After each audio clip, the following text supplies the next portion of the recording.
When I was in high school, I really thought that I was going to be an attorney, and also I decided at some point in high school I would also be an accountant. And I am neither of those things, so I'm not doing anything at all that I imagined I would be doing, and nor have I for my entire career.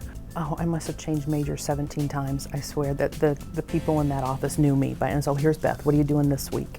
And that's okay. But what I did is I took a lot of different classes, trying to figure out what I wanted, what my undergrad would be, and fortunately was able to use them as electives. And so I was figuring that out, taking classes. I took my first communication class, which was an interpersonal communication class, and the first week I knew I was home. I just thought, okay, this is my degree.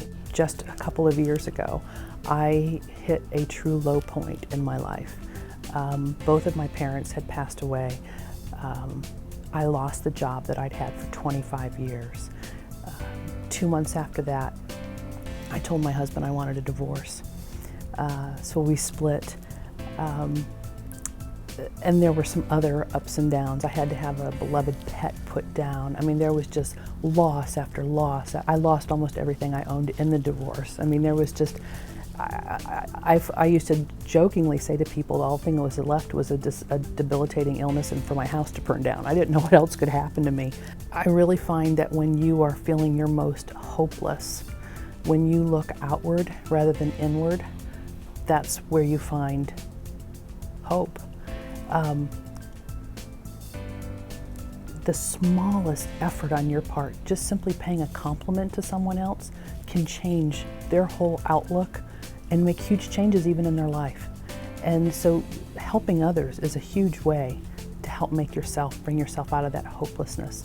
I've learned, number one, nobody knows everything, and it's okay not to know, and it's okay to admit it. I remember thinking, when you come from a family like I did, where my parents were so very accomplished and very knowledgeable, and you're therefore around people who are accomplished and knowledgeable, and you think, oh my gosh, I'm going to go out there and start a job and I'm not going to know everything, and I don't want anybody to know that. Well, you know what?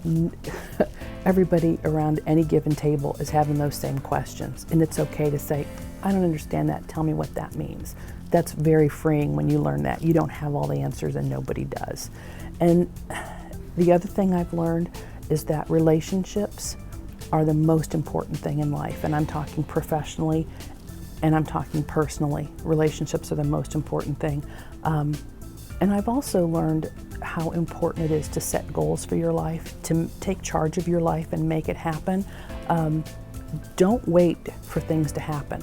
You go make your life, make things happen. If I regretted anything, it would be being afraid. That's something that really, especially as I've gotten older, really rings true, that I was so afraid to try things because I was afraid to fail. I was afraid that, I'd be embarrassed or something like that. And now, oh, for heaven's sake, embarrassment doesn't last. And you don't know what you want to do, and you don't know what you're good at until you try things. And if you're afraid to try, you don't, and so you don't learn. So that's no regrets, except I wish I had known that sooner.